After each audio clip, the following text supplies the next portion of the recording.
یہ آج سے تقریباً 30 سال پہلے کا واقعہ ہے جو میرے ساتھ پیش آیا تھا۔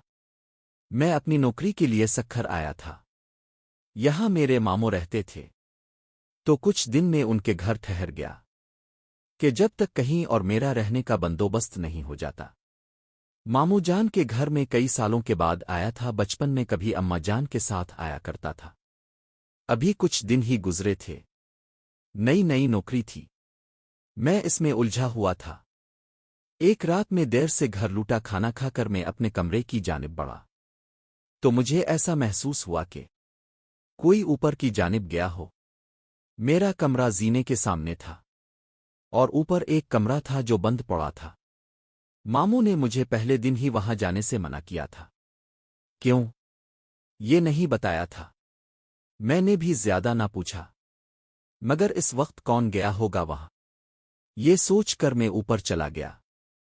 کمرے کے باہر پہنچا تھا کہ اندر سے مجھے کسی کے ہنسنے کی آواز آئی۔ دل باری طرح دھڑکا۔ فطری تجسس کے باعث میں نے دروازہ کھولا۔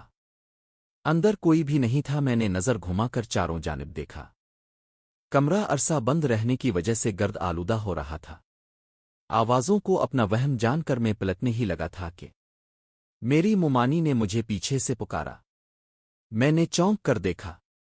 مجھے حیرت بھی ہوئی کہ وہ کبھی سیڑھیاں نہیں چڑھتی تھی۔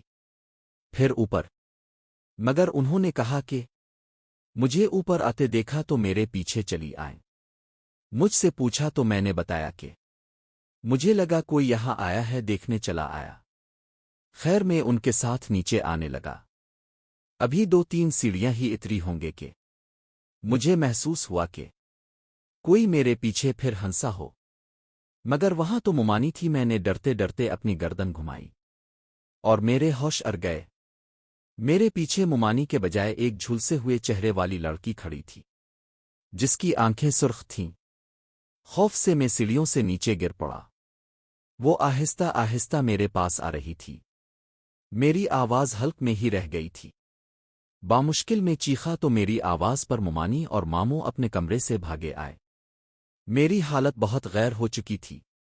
میں نیم بے ہوشی میں تھا، مگر مجھے وہ لڑکی اپنے سامنے محسوس ہو رہی تھی۔ ماموں شاید سمجھ چکے تھے مجھے کیا ہوا ہے۔ انہوں نے مجھ پر دم کیا اور اپنے کمرے میں لے گئے۔ کچھ دن بعد جا کر میری حالت بہتر ہوئی۔ میں نے اس رات کا تمام حال کہہ سنایا تو ماموں نے بتایا کہ اوپر بند کمرے میں آسیب ہیں، اس لیے وہاں کوئی نہیں جاتا، مگر وہ کسی کو نقصان نہیں پہنچاتے۔ تم نے شاید وہ دروازہ کھولا ہوگا، اس لیے تمہارے ساتھ ایسا ہوا۔